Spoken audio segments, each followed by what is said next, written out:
I learned to hate in silence long before I learned to love. And it was in that silence, polishing silver in the house of my enemy, that I first understood how dangerous a quiet woman can become. My name is Ivy Somerfield, though no one in Ashford Manor speaks it. To them, I am simply the girl who lights the fires before dawn, the shadow that refills the teacups, the pair of hands that folds the linen so precisely that Lady Thorne once remarked, "I must have been born without a soul to work so perfectly and never speak." She did not know how right she was. The girl I had been died the same winter my father did, coughing blood into a handkerchief in a debtor's cell, whispering my name as if it were a prayer he no longer believed in. I was 17 when they buried him in an unmarked grave. I was 17 when I stood outside the gates of Ashford Manor, my mother's wedding ring sewn into the hem of my dress, and begged the housekeeper for a position. Any position. I did not tell her who I was.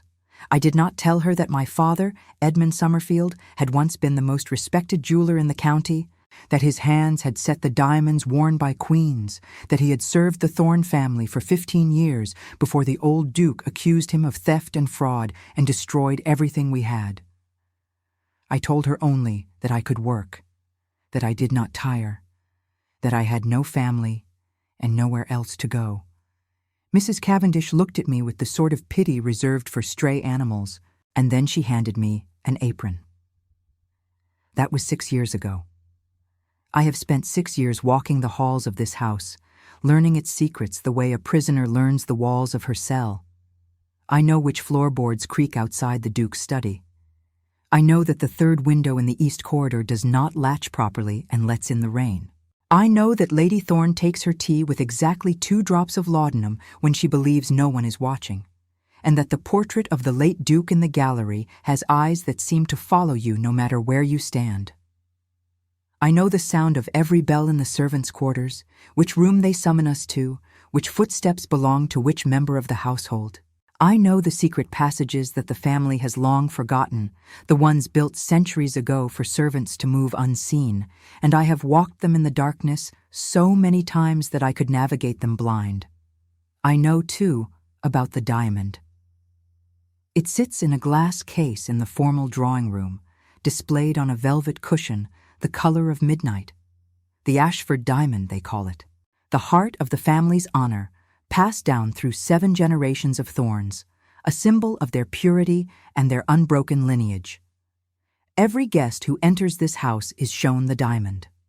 Every young lady who hopes to marry into the family is told of its history, its flawless clarity, its worth.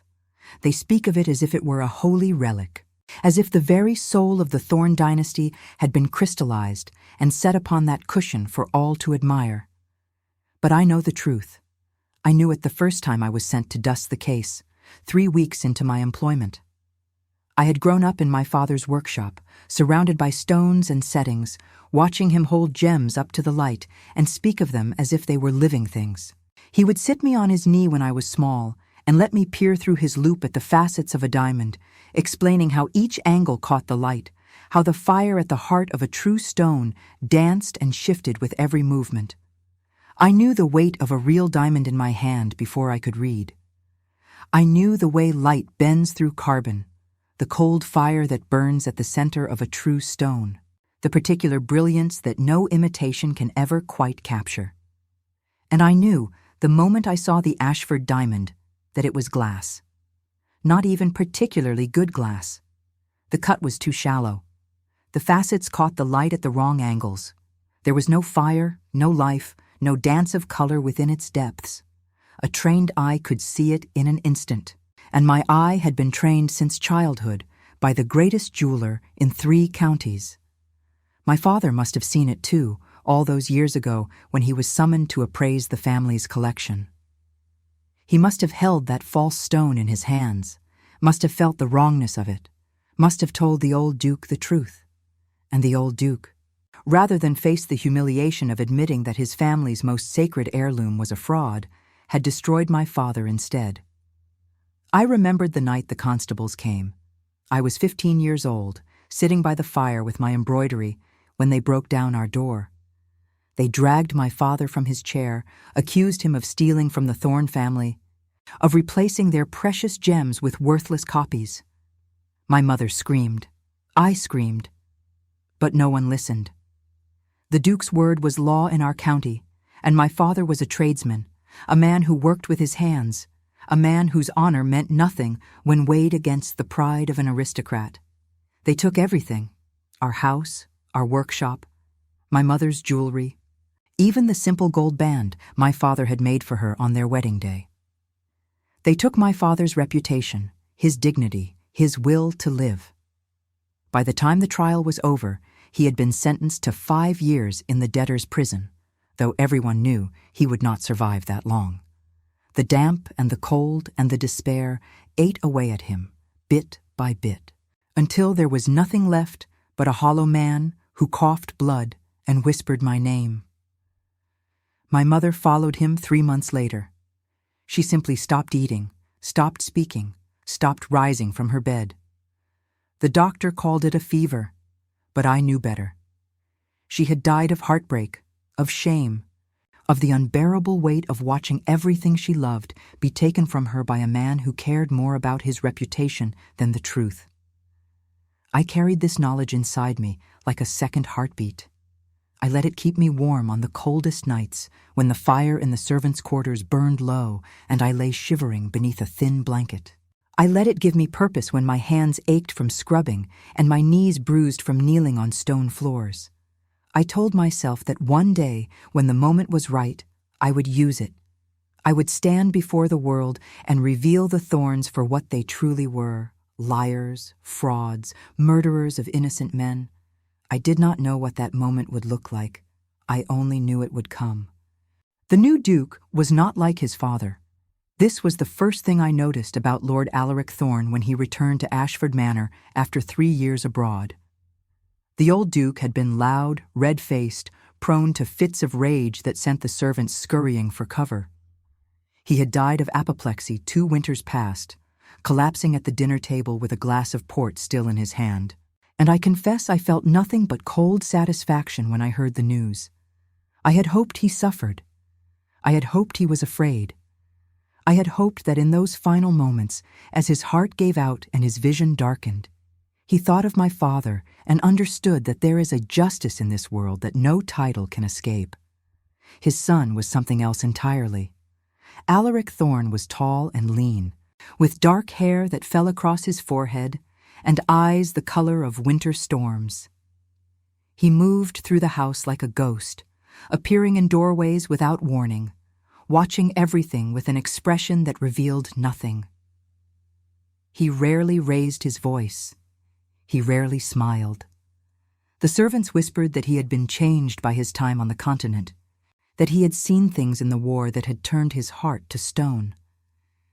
They said he had been wounded at Waterloo, though no one knew where or how badly. They said he woke screaming in the night, though by morning he was as calm and cold as ever. I did not believe his heart was stone. I believed it was something far more dangerous. I believed it was ice, and ice, unlike stone, could melt. I first spoke to him directly on a Thursday evening in late autumn. The leaves had turned golden and red, and the wind that swept through the grounds carried the smell of wood smoke and dying things. I had been sent to his study to light the fire, a task I normally completed before he woke, but the household had been thrown into chaos by the arrival of Lady Margot Pemberton, the woman everyone expected him to marry. She had come with her mother and a retinue of servants, and every maid in the house had been reassigned to attend to her needs. I was hours behind in my duties. I thought the study would be empty. I was wrong. He was sitting at his desk when I entered, a sheaf of papers spread before him, a single candle burning low. The light cast shadows across his face that made him look older than his 30 years, hollowed out, as if something inside him had been scraped away. There were dark circles beneath his eyes, and his cravat was loosened, his coat discarded over the back of his chair.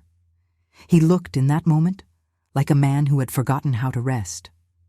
I stopped in the doorway, my bucket of kindling heavy in my hand. "Forgive me, Your Grace," I said. "I did not know you were here. I will return later." He looked up. His eyes met mine, and I felt something shift in my chest, a sensation I did not recognize and did not welcome. It was as if he saw me, truly saw me, not as a servant or a shadow or a pair of useful hands, but as a person. The feeling was so unfamiliar that it frightened me. "No," he said.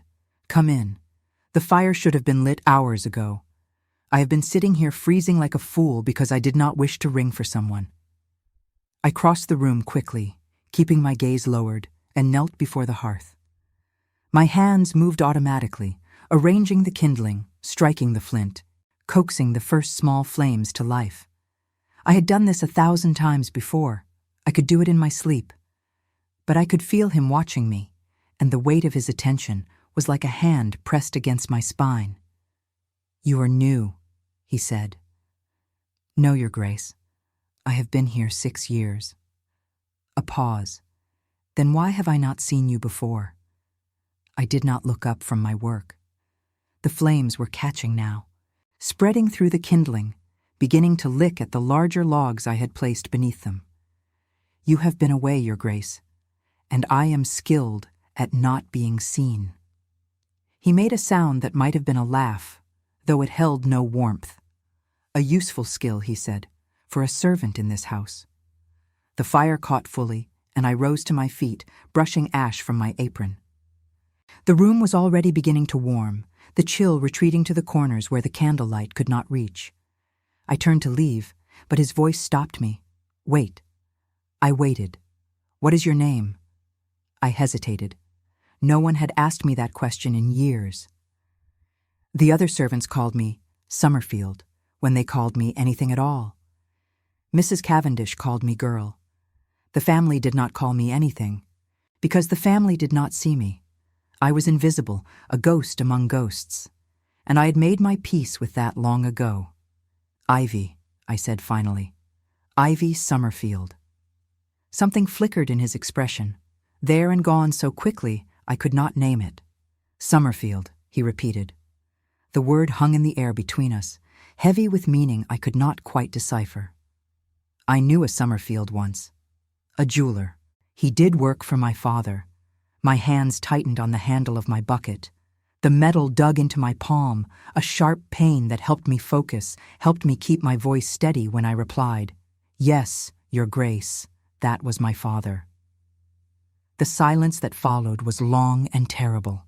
I stood perfectly still, waiting for him to make the connection, waiting for him to realize who I was and why I was here and what I might want from him. The fire crackled behind me. The candle on his desk guttered in some invisible draft. And still he did not speak. When he finally did, his voice was soft, almost gentle. "I am sorry," he said. "I heard what happened to him. It was a great injustice." The words struck me like a blow. I had prepared myself for many things, for coldness, for dismissal, for the same cruelty his father had shown mine. I had imagined this moment 100 times, 1,000 times, lying awake in the darkness of the servants' quarters. I had rehearsed my responses, my accusations, my righteous fury. I had not prepared myself for an apology. I did not trust it. "Thank you, Your Grace," I said, and my voice came out flat, empty of all the rage I had carried for so long. "If there is nothing else." He shook his head. "No, you may go." I left the study and walked through the dark corridors of the house until I reached the servants' staircase. There, alone in the shadows, I pressed my back against the cold stone wall and breathed until my hands stopped shaking. He had apologized. The son of the man who had destroyed my family had looked me in the eye and called it an injustice. I did not know what to do with that. I did not know how to carry it alongside my hatred. And so I did what I had always done. I pushed it down, buried it deep, and continued with my work. But something had changed. I could feel it the way you feel the approach of a storm, a pressure in the air, a heaviness that settles into your bones. The Duke had seen me. He had spoken my name. He had acknowledged, however briefly, that my father had been wronged. It was not enough. It would never be enough.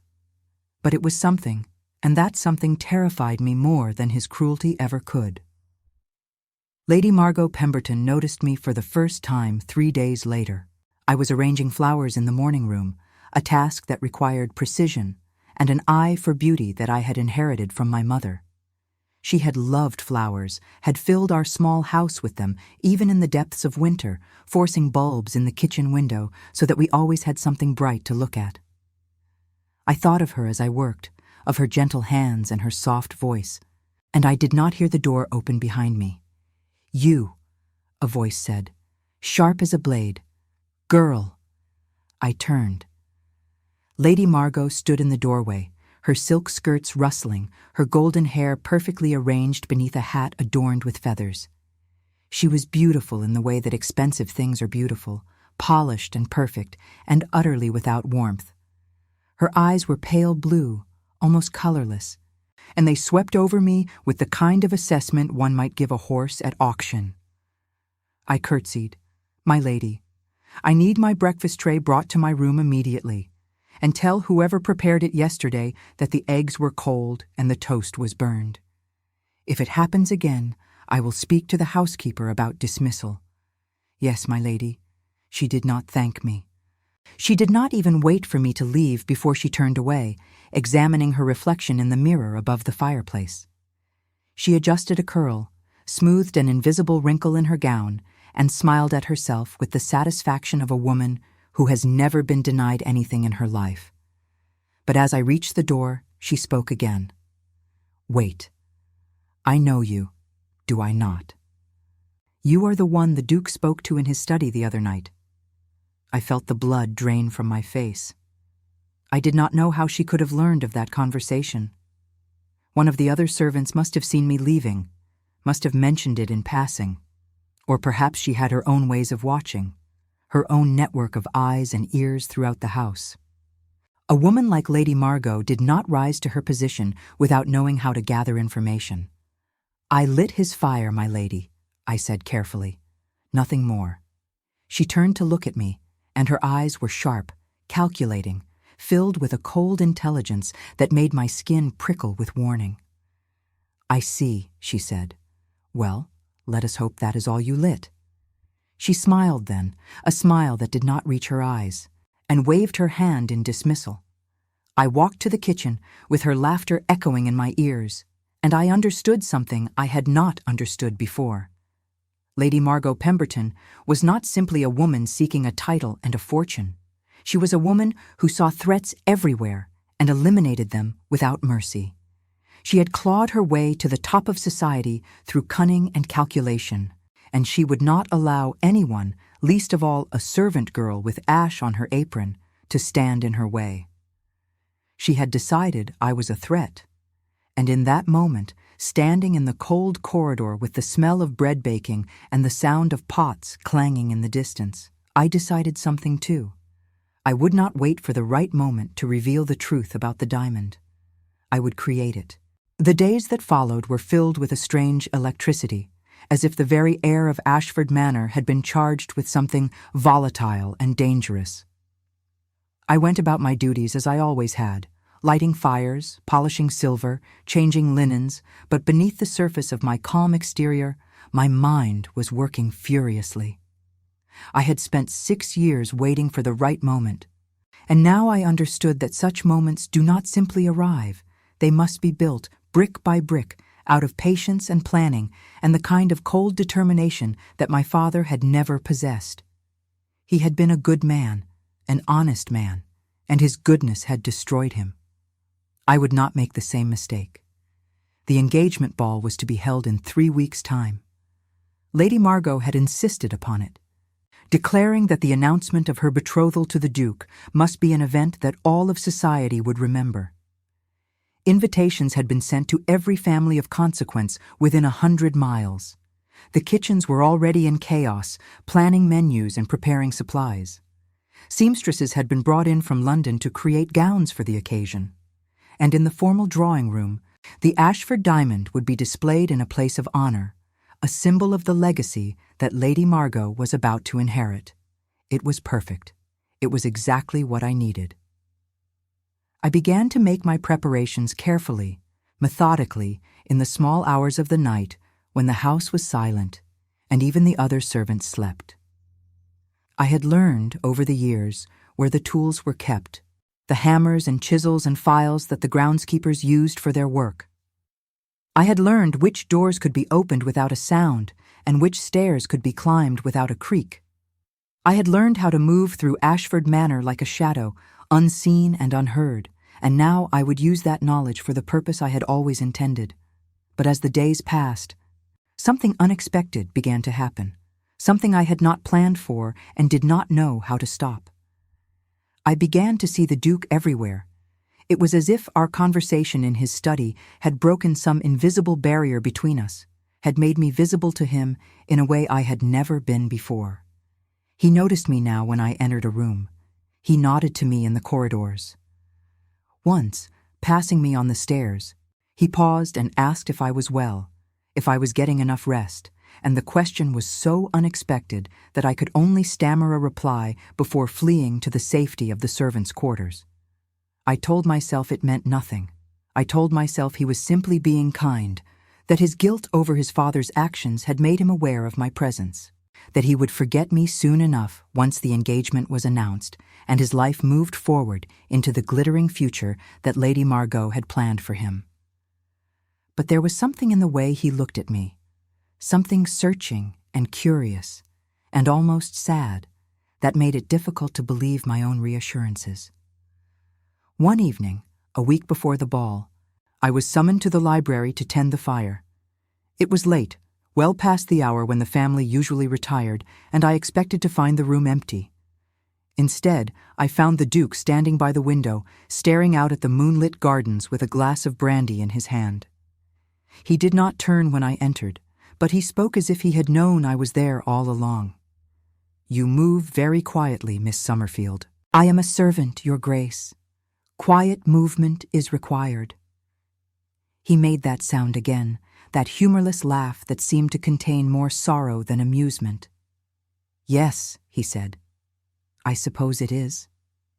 I crossed to the fireplace and knelt before it, adding logs to the dying embers, coaxing the flames back to life. The warmth felt good against my face after the chill of the corridors, and for a moment I allowed myself to simply feel it, to close my eyes and pretend that I was somewhere else.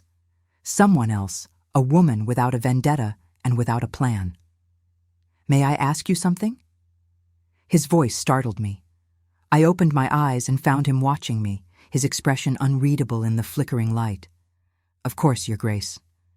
"Why did you come here? To this house of all places? After what my father did to your family, why would you choose to work in his home?" The question hung between us, heavy and dangerous. I could have lied. I could have told him that I had no choice, that poverty had driven me here, that I had nowhere else to go.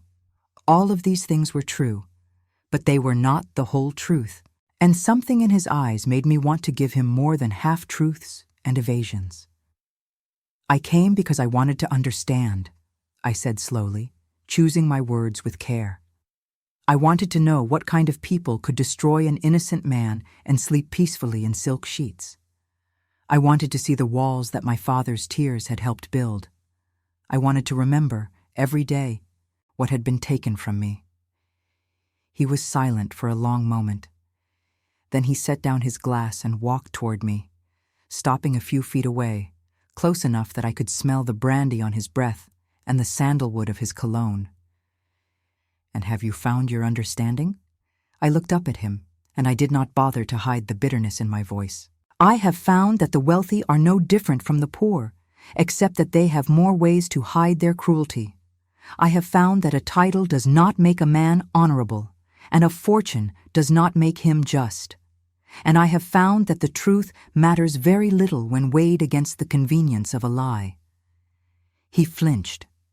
It was subtle, barely perceptible, but I saw it. My words had struck something inside him, some wound that had not yet healed. "My father was not a good man," he said quietly. "I knew that, even as a boy. He was cruel and selfish, and cared for nothing but his own reputation. When I heard what he had done to your father, I was not surprised. I was only ashamed that I shared his blood. I did not know what to say. I had expected him to defend his family, to dismiss my accusations, to remind me of my place. I had not expected this raw honesty, this quiet confession of a son's shame. "You were not responsible for his actions," I said finally. "No. But I have benefited from them. Every comfort I enjoy, every privilege I possess, was bought with the suffering of people like your father. How does one live with that knowledge?" The question seemed genuine, not rhetorical, as if he truly did not know the answer and hoped that I might provide it. But I had no wisdom to offer him. I had spent 6 years nursing my hatred, feeding it, keeping it alive, and now, standing before this man who seemed to carry his own burden of guilt, I found that my hatred was not as simple as it had once been. "I do not know," I admitted. "I only know that we cannot change the past. We can only choose what we do with the present." He nodded slowly, as if this small piece of philosophy had given him something to hold on to. Then he did something I did not expect. He reached out and took my hand in his fingers warm against my cold skin, and he held it for just a moment, just long enough for me to feel the roughness of his palm, the strength in his grip, the strange intimacy of the contact. "Thank you," he said, "for your honesty. It is a rare commodity in this house." Then he released my hand and turned away, walking back to the window, and I understood that I had been dismissed. I left the library on unsteady legs, my heart pounding in my chest, and I did not stop walking until I reached the safety of my small room in the servants' quarters. I sat on the edge of my narrow bed and stared at my hand, the hand he had held as if it belonged to a stranger. What was happening to me? I had come to this house to destroy the Thorne family, to expose their lies and reclaim my father's honor. I had not come to feel sympathy for the son, to see the pain behind his cold eyes, to wonder what kind of man he might have been if his father had not poisoned everything he touched. I told myself it did not matter. I told myself that whatever kindness the Duke showed me, whatever guilt he carried, it could not undo what had been done. My father was still dead. My mother was still dead. The diamond was still false. And in 2 weeks' time, I would stand before all of society and prove it. But that night, for the first time in 6 years, my sleep was troubled by dreams that were not nightmares. Dreams of warm hands and searching eyes and a voice that asked me questions I could not answer. Lady Margot grew more demanding as the ball approached, her temper sharpening with each passing day. Nothing was ever good enough for her. The flowers were the wrong shade of white. The candles were too short. The musicians she had hired were inferior to the ones Lady Ashworth had engaged for her daughter's wedding. She swept through the house like a storm, leaving chaos and tears in her wake, and the servants learned to scatter when they heard the rustle of her skirts. She saved her particular cruelty for me. I did not understand it at first. I was nobody to her, a servant among dozens, beneath her notice and certainly beneath her concern.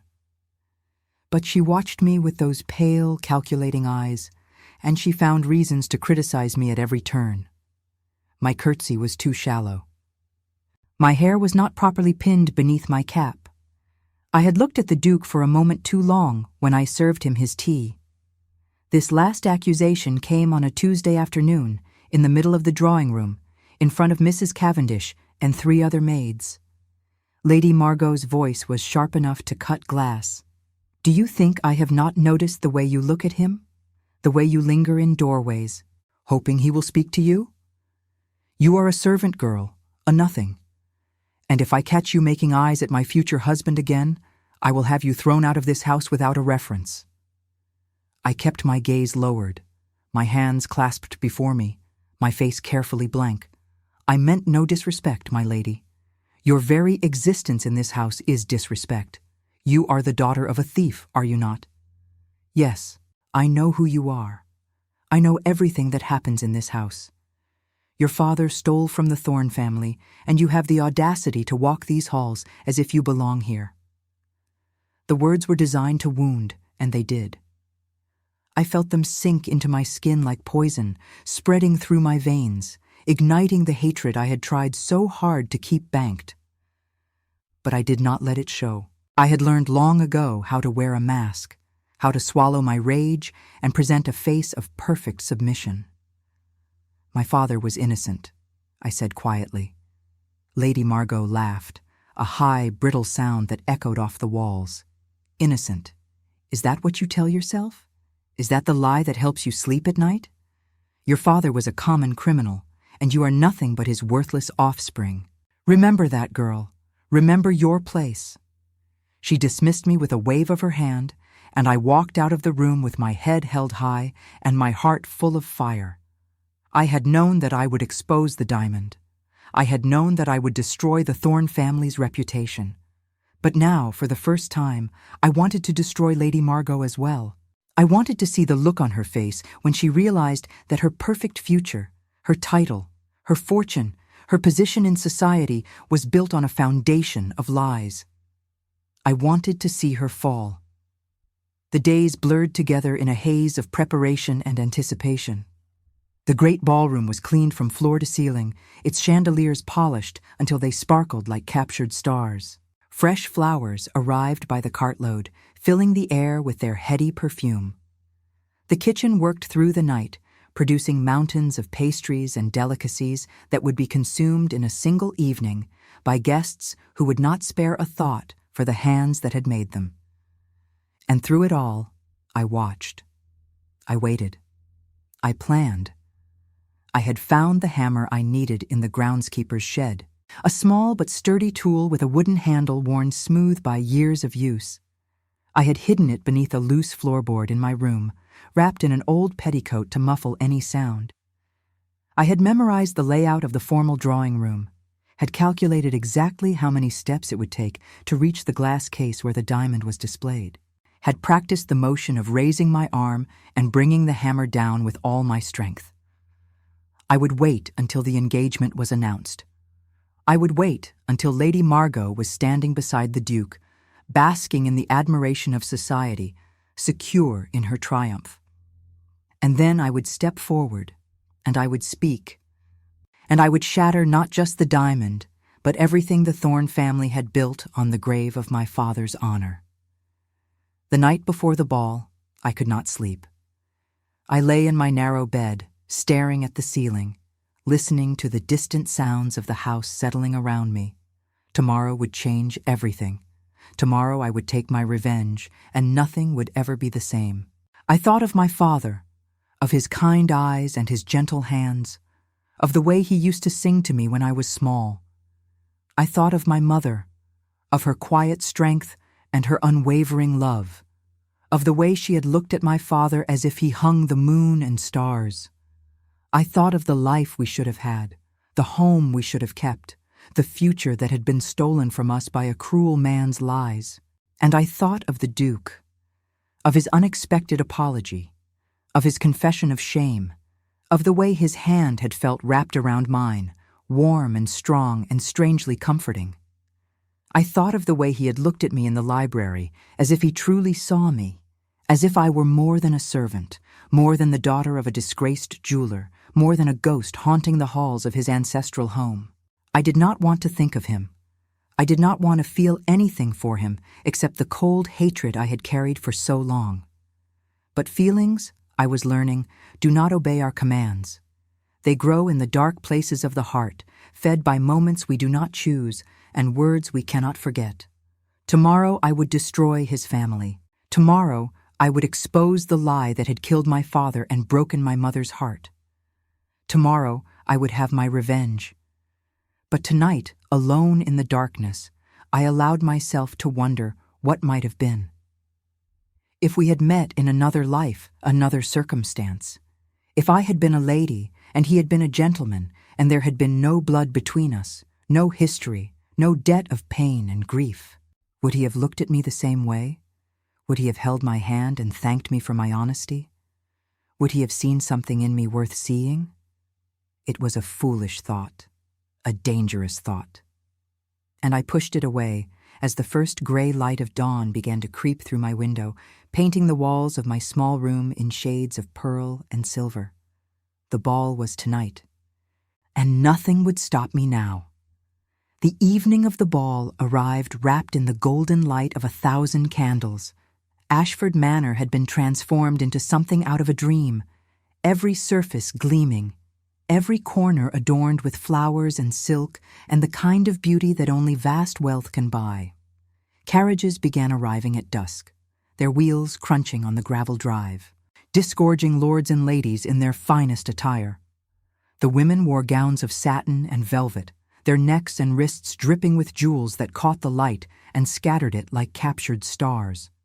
The men wore coats of midnight blue and deepest black, their cravats tied in elaborate knots, their boots polished to a mirror shine. I watched from the shadows of the servants' corridor, my heart beating so loudly I was certain someone must hear it. The hammer was hidden beneath my apron, its weight a constant reminder of what I was about to do. I had dressed carefully, choosing my cleanest uniform, pinning my hair beneath my cap with more care than usual. If I was to be remembered, if this night was to be spoken of for years to come, I wanted to look like what I was, the daughter of Edmund Somerfield, a woman of dignity and purpose, not a wild-eyed madwoman driven to destruction by grief and rage. The formal drawing room had been arranged with the diamond at its center, displayed on a pedestal beneath a crystal chandelier that scattered light in 1,000 directions. The guests gathered around it, murmuring their admiration, reaching out as if they wished to touch the glass case that protected it. I heard fragments of their conversation as I moved through the room with a tray of champagne glasses, invisible as always, a ghost among the glittering living. Magnificent, is it not? 7 generations of thorns have worn this stone. They say it is worth more than some estates, more than entire villages. Lady Margot is a fortunate woman indeed, to think she shall wear such a treasure on her wedding day. I wanted to laugh. I wanted to scream. Instead, I kept my face blank and my movements smooth, offering champagne to guests who did not see me, who looked through me as if I were made of glass myself. They had no idea. None of them had any idea that the stone they admired so greatly was nothing but a clever fake, that the honor they praised was built on lies and the destruction of innocent lives. They would know soon enough. Before this night was over, they would all know the truth. Lady Margot stood near the diamond, resplendent in a gown of ivory silk embroidered with hundreds of tiny pearls that must have cost a fortune. Her golden hair was piled high upon her head, adorned with more pearls and a spray of white feathers that trembled when she moved, catching the candlelight like the wings of some exotic bird. She smiled and laughed and accepted compliments with the gracious condescension of a queen who knows her power is absolute, and her pale eyes swept the room constantly, watching, assessing, calculating the value of every guest, every connection, every opportunity. When her gaze found me, it sharpened like a blade being drawn from its sheath. She did not speak, did not acknowledge me in any visible way, but I felt the weight of her attention like a blade pressed against my throat. She had not forgotten our confrontation. She had not forgiven my quiet defiance, my assertion that my father was innocent. And I knew, with a certainty that went beyond logic, that she was waiting for me to make a mistake so that she could destroy me as thoroughly as the old Duke had destroyed my father. Little did she know that I intended to make the biggest mistake of all. Or perhaps it was not a mistake. Perhaps it was the only right thing I had ever done. The Duke entered the room shortly before 9 o'clock, and the crowd parted for him like water before a ship. He wore a coat of deep charcoal gray, perfectly tailored to his lean frame, and his dark hair had been combed back from his face in a way that emphasized the sharp angles of his cheekbones, the strong line of his jaw, the weariness around his storm-colored eyes. He looked handsome and remote and unutterably sad, and when his gaze swept across the crowded room and found mine, something passed between us that I could not name. Recognition, perhaps, or understanding, or the kind of silent communication that exists between people who have seen behind each other's masks. I looked away. I could not afford to think of him now. I could not afford to remember the warmth of his hand or the sincerity in his voice when he had apologized for his father's cruelty. Tonight was not about him. Tonight was about justice. Tonight was about my father and my mother and the life that had been stolen from me before I had even begun to live it. At 9:30, Lady Margot's mother clinked a silver knife against her crystal glass, and the room fell silent with the practiced obedience of those who understand that money and titles demand attention. The announcement was about to be made. The engagement that all of society had anticipated, had whispered about in drawing rooms and ballrooms across the county, was about to become official. I set down my tray on a nearby table and moved closer to the diamond, my hand slipping beneath my apron to grip the handle of the hammer. The wood was smooth against my palm, worn by years of use, and I held it like a talisman, like a promise. "My dear friends," Lady Margot began, her voice carrying easily through the hushed room, sweet as honey and sharp as poison. "It is my great honor and pleasure to stand before you tonight and share the most wonderful news. His Grace, the Duke of Ashford, has asked for my hand in marriage, and I have accepted." Applause rippled through the crowd like a wave. Congratulations were called out from every corner. Glasses were raised in toast after toast.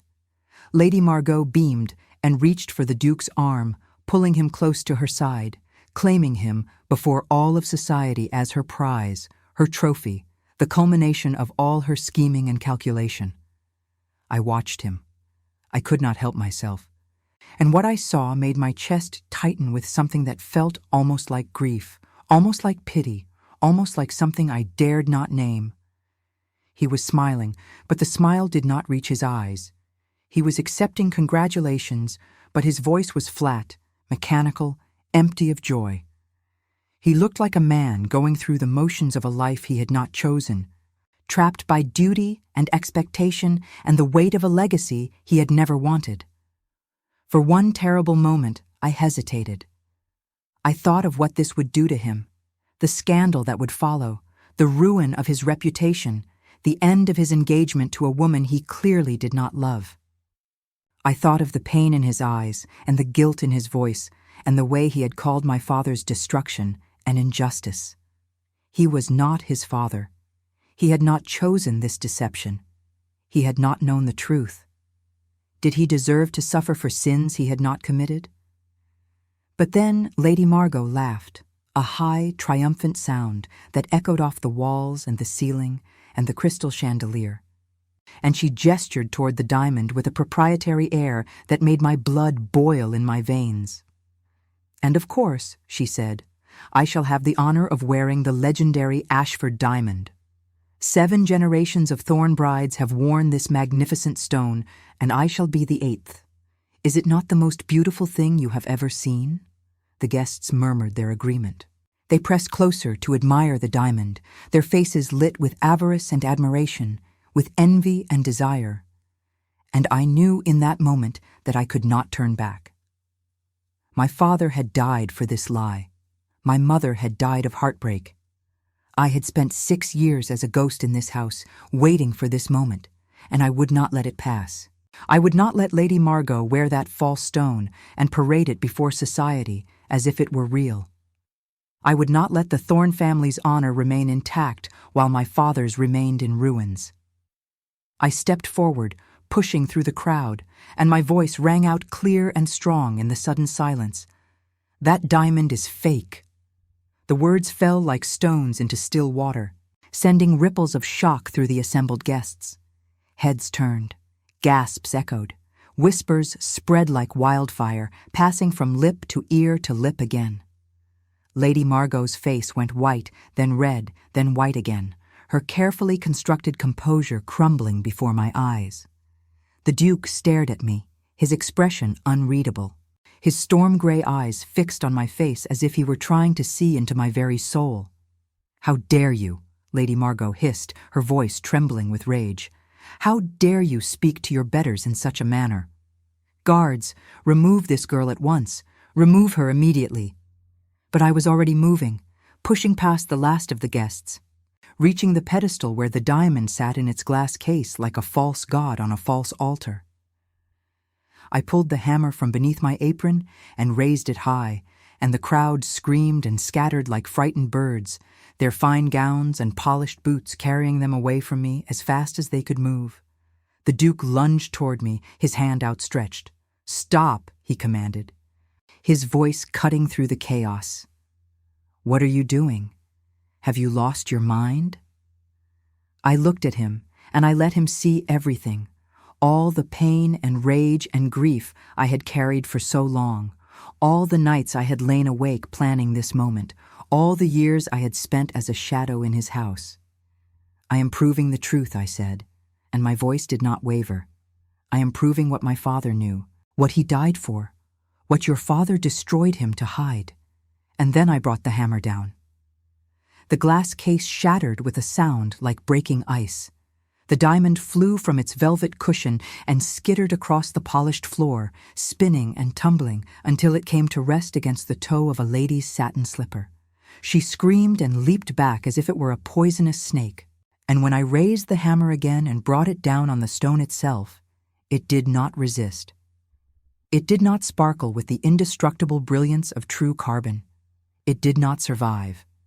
It shattered into 1,000 pieces of worthless glass. The silence that followed was absolute. No one moved, no one spoke, no one breathed. The fragments of the false diamond lay scattered across the polished floor, catching the candlelight, glittering like the tears of a broken promise.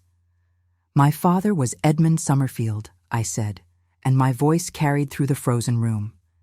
"He was the finest jeweler in 3 counties, and he served this family for 15 years with skill and loyalty and honor. When he discovered that the Ashford diamond was a fake, he told the truth, as any honest man would do. And for that truth, he was accused of theft and fraud. He died in a debtor's prison, broken and disgraced, and my mother died of a broken heart 3 months later. I have spent 6 years in this house, waiting for the moment when I could prove his innocence. And now I have." The room erupted into chaos. Women screamed, men shouted. Lady Margot shrieked accusations and demands, her face twisted with fury, her carefully constructed dignity shattered as completely as the false diamond at her feet. But I did not hear any of it. I was looking at the Duke, and he was looking at me, and in his eyes I saw something I had not expected. I saw belief. I saw understanding. And I saw, beneath the shock and the horror and the dawning realization of what his family had done, something that looked almost like admiration. "Is it true?" he asked, and his voice was barely above a whisper. "Everything you said, is it true?" "Yes." "Your father knew the diamond was false. He had known for years, perhaps for decades. My father discovered it and told him, expecting gratitude, or at least honesty. Instead, your father destroyed him to protect a lie. A lie that has been displayed in this house for generations, admired by hundreds of guests, praised as the heart of the Thorne family honor. But there is no honor here. There never was." The Duke closed his eyes. His hands hung at his sides, clenched into fists. Trembling with emotion, I could not quite read. When he opened them again, they were filled with a grief so deep it made me want to weep. "I am sorry," he said. "I am so sorry." Around us, the ball was collapsing. Guests were fleeing, eager to escape the scandal, eager to spread the news to everyone they knew. Lady Margot was screaming at her mother, at the servants, at anyone who would listen, demanding that I be arrested, imprisoned, hanged for my crimes against her dignity and her future. But no one was listening to her anymore. The truth was out, spreading like fire through dry grass, and nothing could stop it now. I should have felt triumphant. I should have felt vindicated. I had done what I had set out to do. I had exposed the lie. I had cleared my father's name. I had destroyed the family that had destroyed mine. But standing there in the ruins of the ball, surrounded by broken glass and shattered illusions, I felt only emptiness. The hatred that had sustained me for so long had burned itself out, leaving nothing behind but ash and exhaustion and a strange, hollow ache in my chest. And when the Duke reached out and took my hand, gently, carefully, as if I were something precious that might break, I did not pull away. "Come," he said quietly. "We need to talk. Away from all of this." He led me through the chaos, through the crowds of shocked and scandalized guests, through the corridors of the house I had haunted for 6 years like a vengeful spirit. He led me to his study, the same room where we had first spoken, where he had apologized and I had not believed him, where he had held my hand and thanked me for my honesty. He closed the door behind us, and we stood in silence, listening to the distant sounds of the scandal unfolding, the shouts and the screams and the clatter of carriages departing in haste. "I should have known," he said finally. "I should have suspected. My father was capable of anything when it came to protecting our reputation. I just never imagined he would go so far as to destroy an innocent man. He ruined my entire family," I said. "He took everything we had." "Yes, he did. And I cannot change that. I cannot undo the past or bring back the people you loved. But I can do something now. I can make sure the truth is known. I can clear your father's name publicly, officially, in a way that cannot be disputed or denied." I stared at him, searching his face for any sign of deception, any hint that this was a trick. "You would do that? After everything?" "It is the least I can do. It is nothing compared to what you have lost, but it is something. Let me give you that much at least." I did not know what to say. I had prepared myself for anger, for denial, for the same cruelty his father had shown. I had not prepared myself for this quiet acceptance, this genuine desire to make amends. "Why?" I asked. "Why would you help me after what I have done tonight? I have ruined your engagement. I have destroyed your family's reputation. I have humiliated you before all of society." He smiled, and for the first time since I had known him, the smile reached his eyes, warming them, softening the harsh lines of his face. "You have told the truth," he said. "In a world full of lies and pretense and careful deception, you have had the courage to speak the truth. Do you have any idea how rare that is? Do you have any idea how long I have waited to meet someone who would not simply tell me what I wanted to hear?" I felt tears prick at my eyes, unexpected and unwelcome. "I am not brave," I whispered.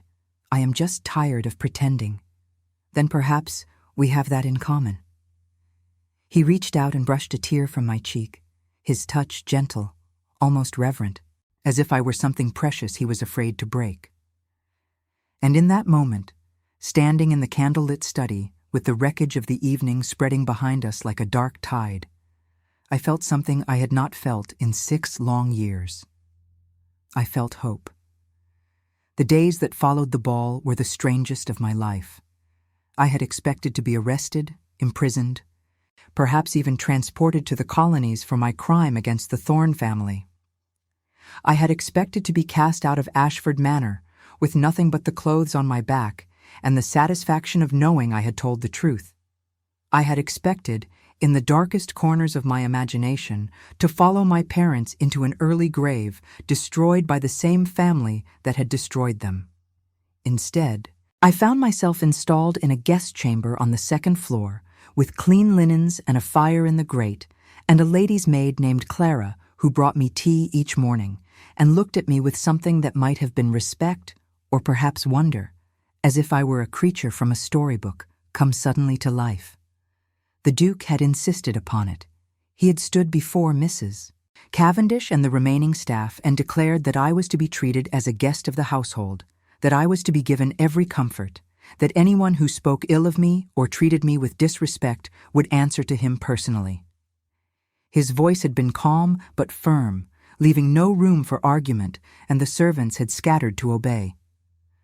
Lady Margot had departed that same night, her mother's carriage clattering down the drive at a speed that risked the horses and the wheels and the dignity of everyone inside.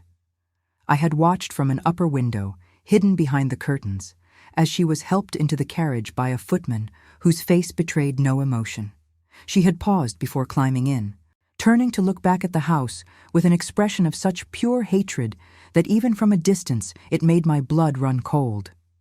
She had sworn vengeance before she left, her voice rising to a shriek that could be heard throughout the house, promising that she would destroy the Duke, destroy me, destroy everyone who had witnessed her humiliation.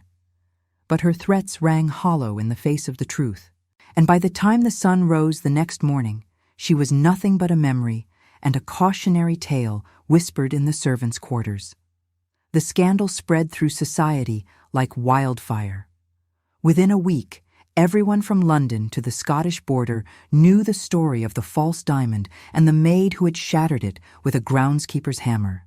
The newspapers printed breathless accounts of the evening, embellishing the details with each retelling until I became something of a legend, a folk hero to some, and a dangerous revolutionary to others.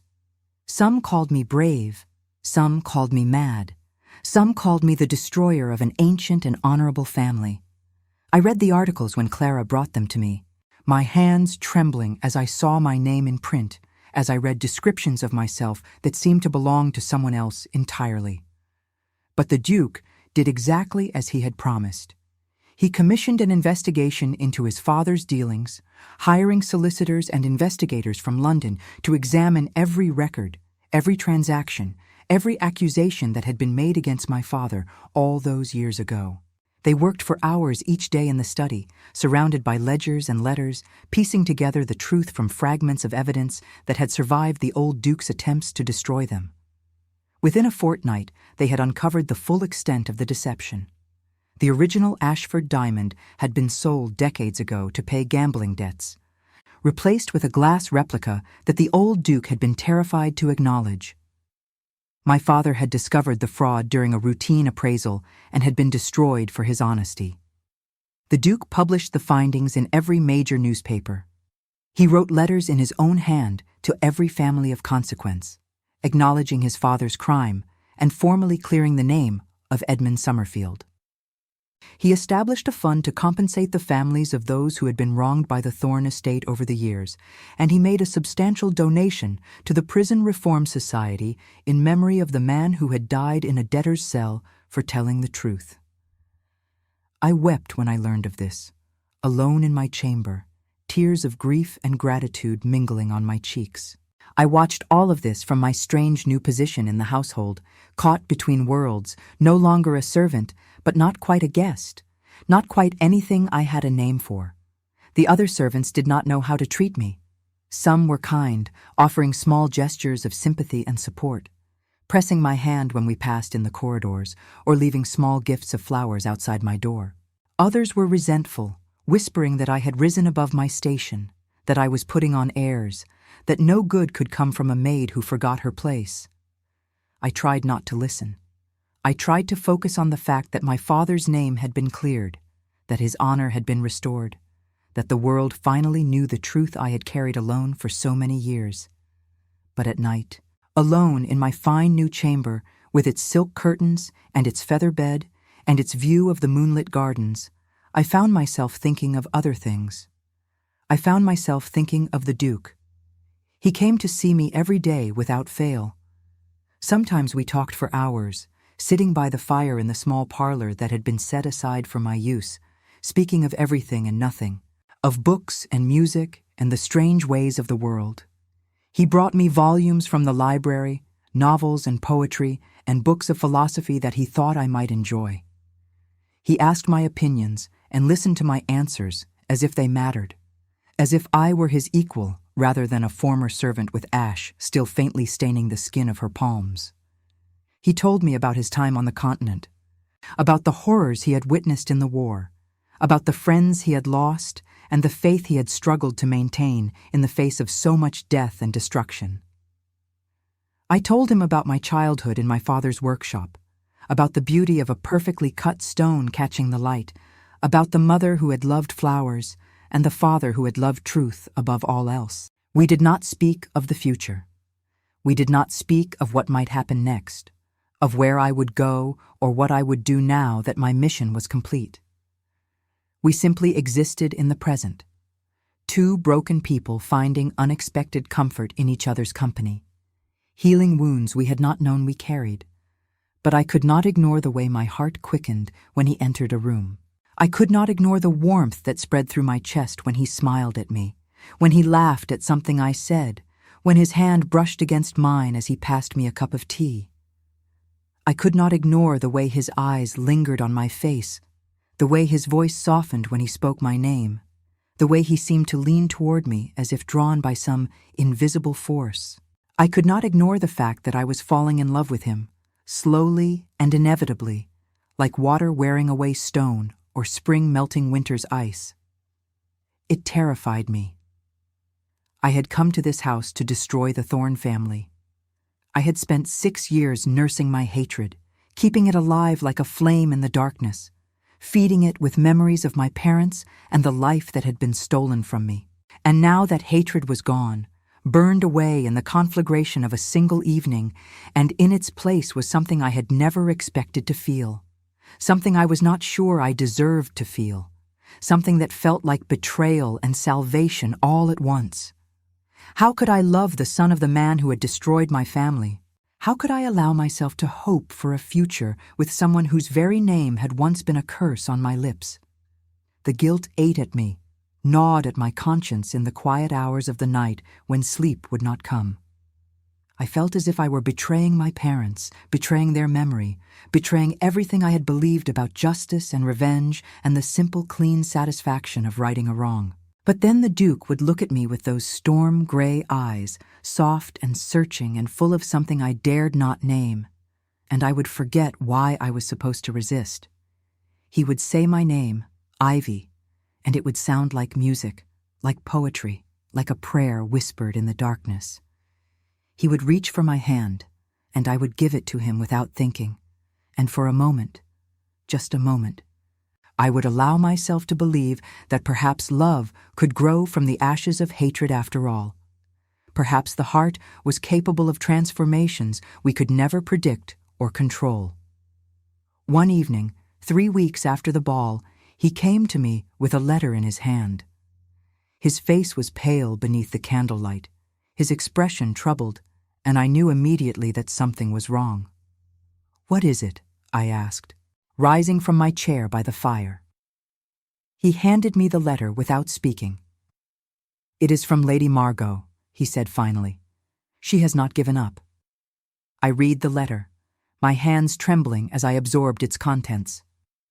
Lady Margot had gone to London, had ingratiated herself with every powerful family she could find, had spread lies and rumors about me with the dedication of a woman possessed.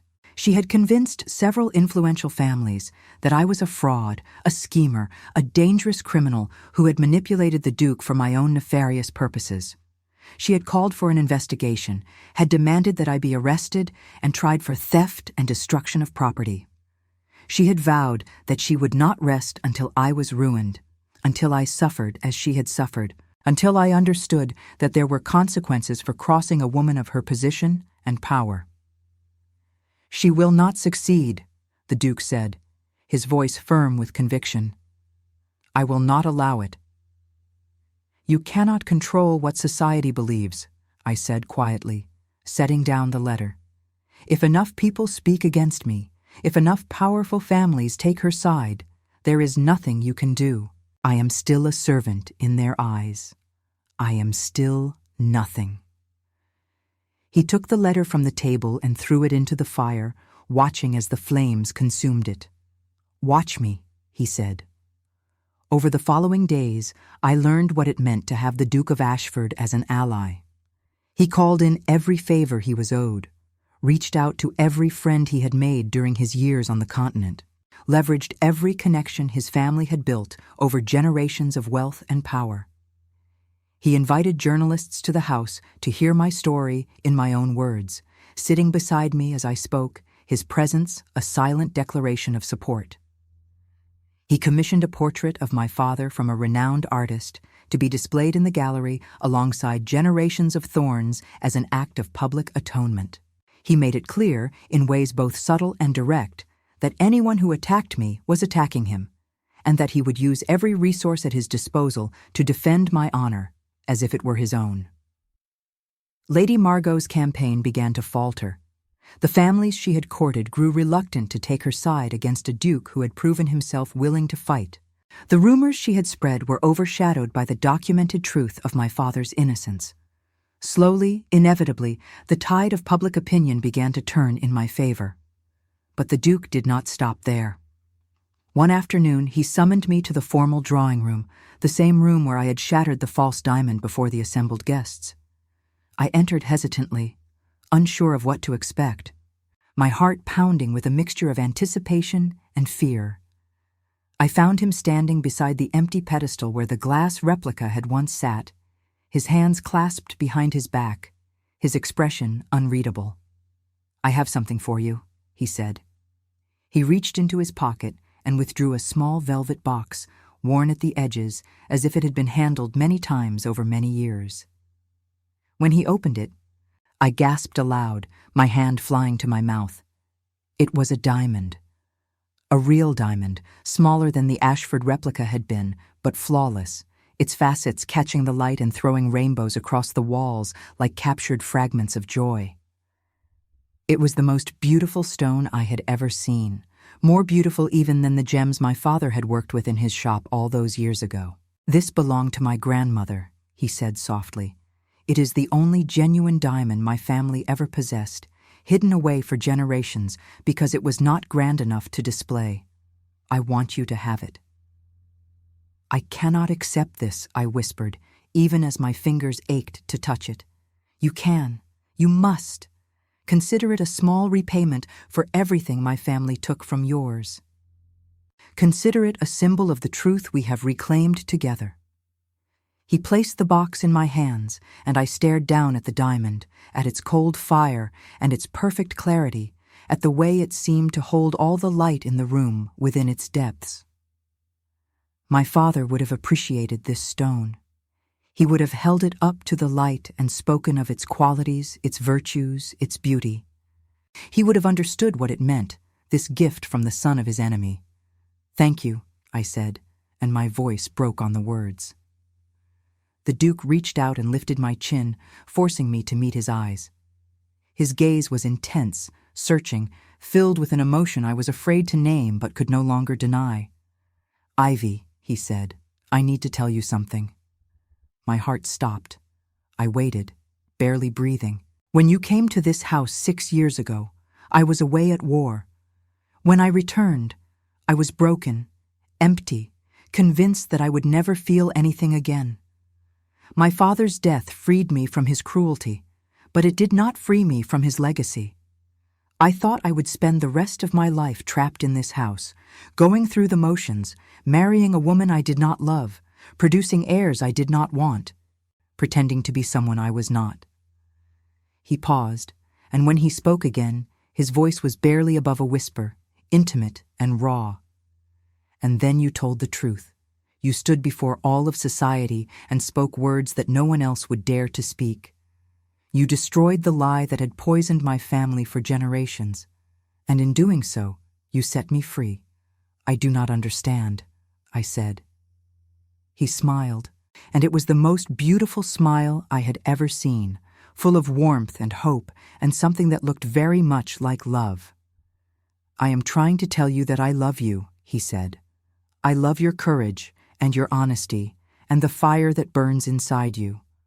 I love the way you refuse to bow to anyone, the way you hold your head high even when the world tries to push you down. I love you, Ivy Somerfield, and I do not care what society thinks, or what Lady Margot says, or what anyone believes is proper or appropriate."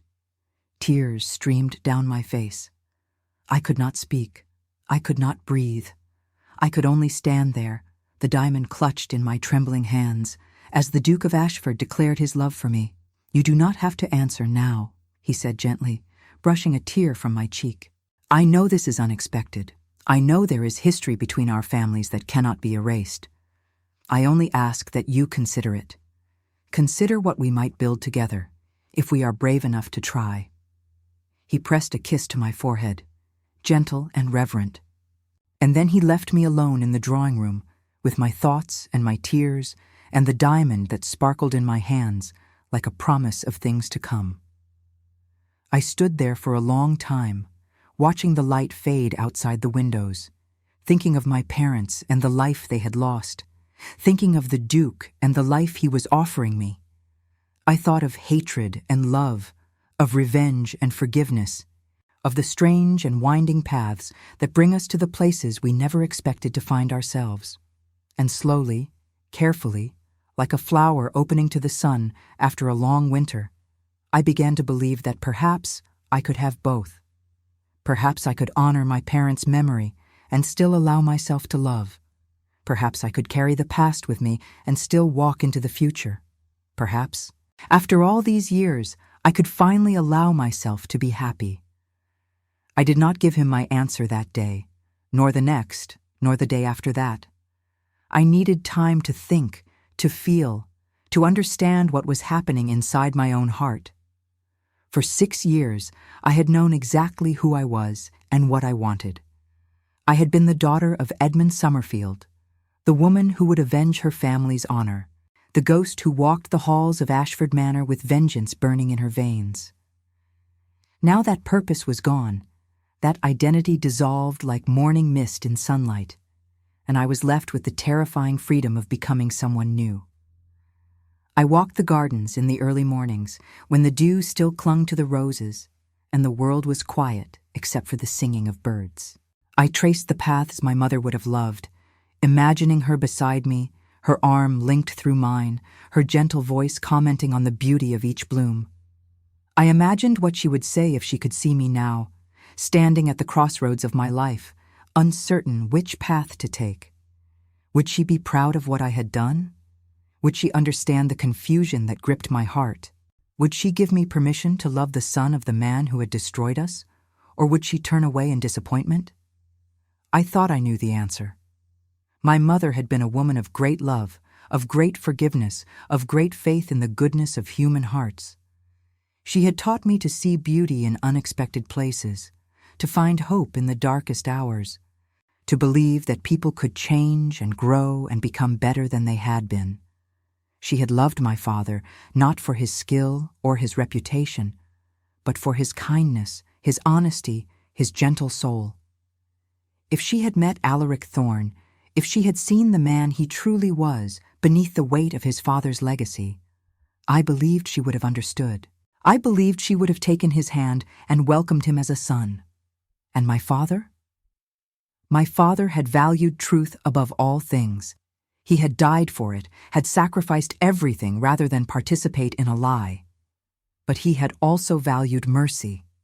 He had taught me that justice without compassion was merely cruelty by another name, that the purpose of truth was not to destroy but to heal, not to wound but to set free. He would not have wanted me to spend my life consumed by hatred, letting bitterness poison every moment of happiness I might otherwise have known. He would not have wanted me to turn away from love simply because it came from an unexpected source. One evening, a week after the Duke's confession, I went to the portrait gallery. The painting of my father had been completed and hung in a place of honor between portraits of lords and ladies who had lived and died centuries before I was born. The artist had captured him perfectly, the kindness in his eyes, the patience in the set of his mouth, the quiet dignity that had defined him even in his darkest hours. I stood before it for a long time, studying the familiar lines of his face, feeling the years of grief and longing well up inside me like a tide.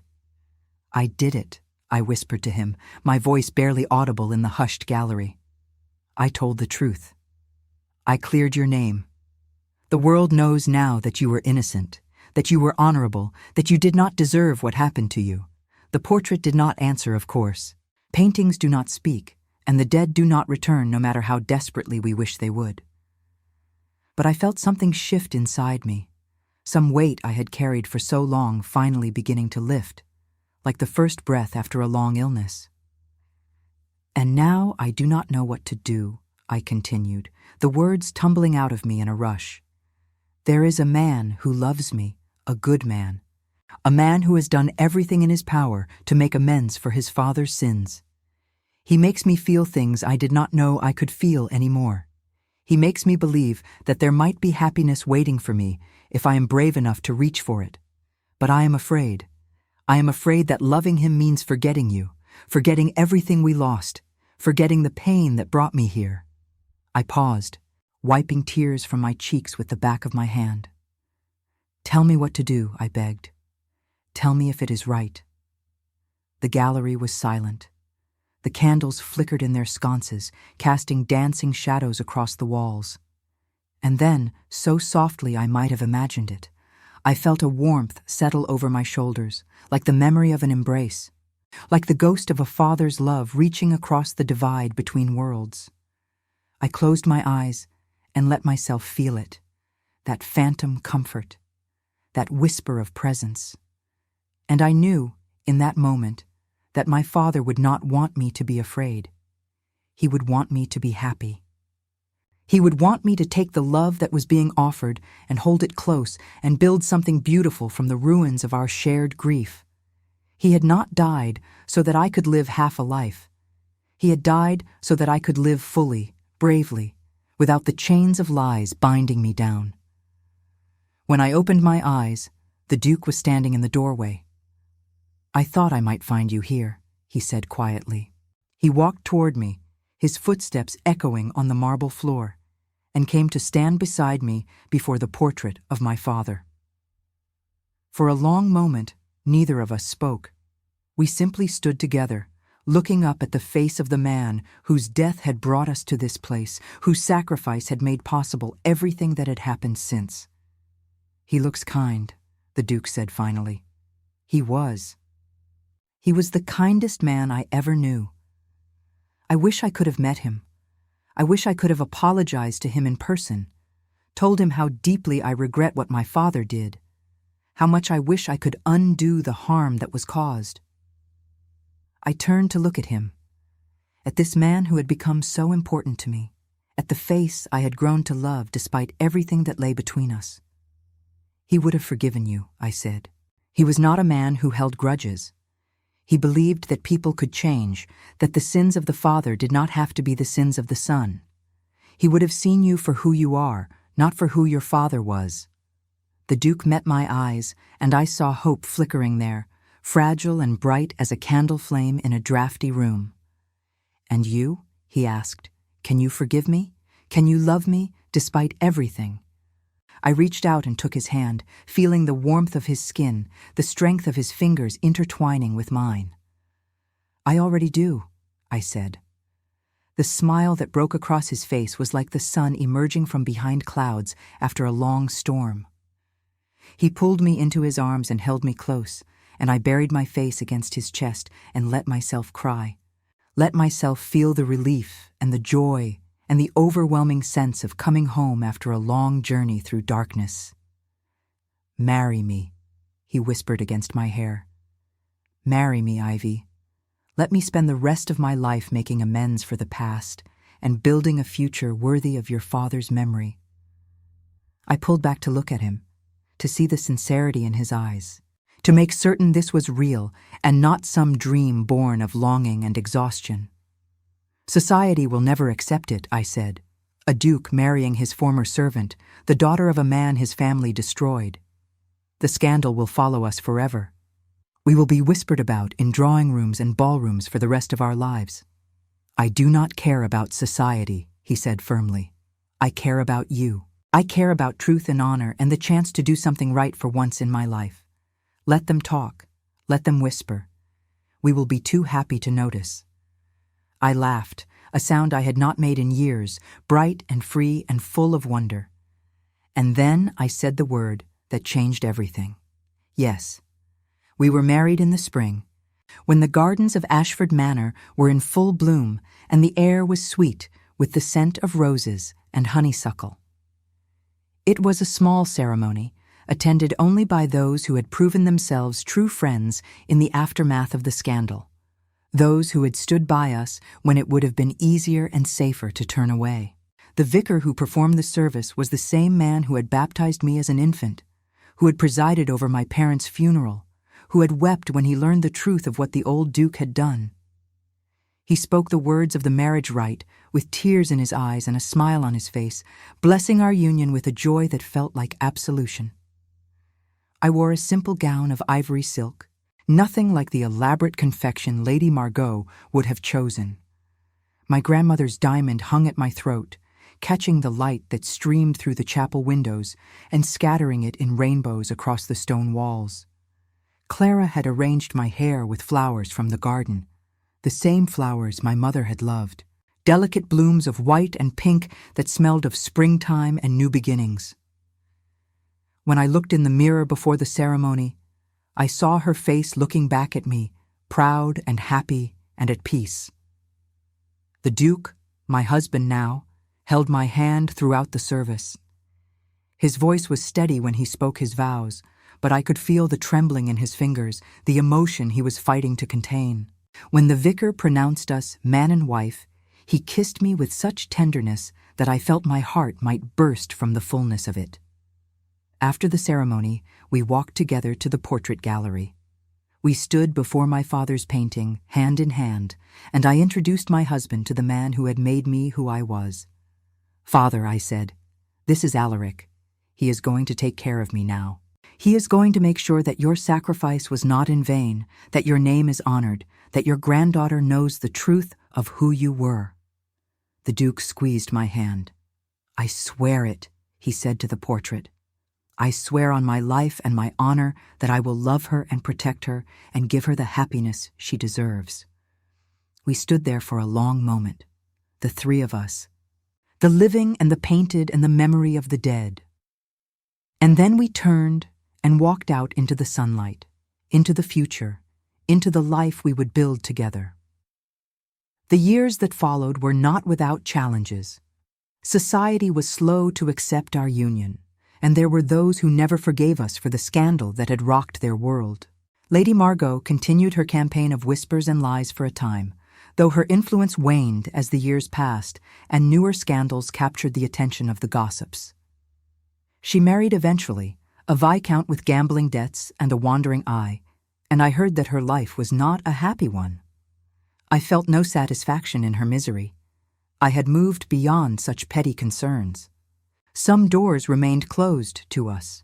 Some invitations never came. But we found that the doors that opened were more than enough, and the friends we made were truer than any we might have won through pretense. We did not care. We had each other, and that was enough. Alaric transformed Ashford Manor from a monument to his family's pride into a true home, filled with warmth and laughter and the chaos of the children who came in due time.